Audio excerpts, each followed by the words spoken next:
Narito na nga ang ating latest update tungkol mismo kay Donnie Pangilinan at Cal Mariano, kung saan sunod-sunod nga talaga ang nagbigay at sumulat ng article tungkol sa kanilang Can't Buy Me Love teleserye na talagang bumida na nga sa prime time noong Lunes. Kaya naman sa ilimang gabi nito na pag-ere ay talagang gabi-gabi din nga nagtitrending.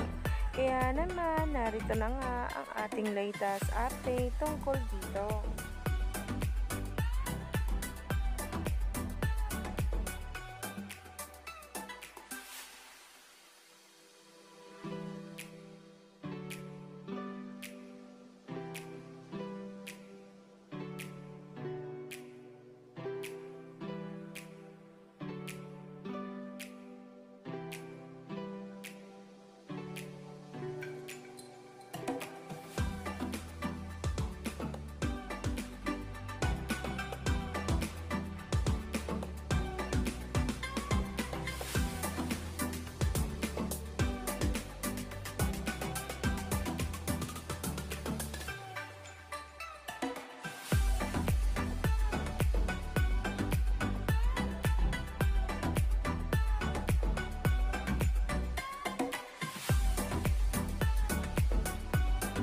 Hindi nga talaga may tatanggi ang galing ng dalawa at hindi nga lang kilig ang pwede nga nilang ibigay pagdating nga sa isang proyekto.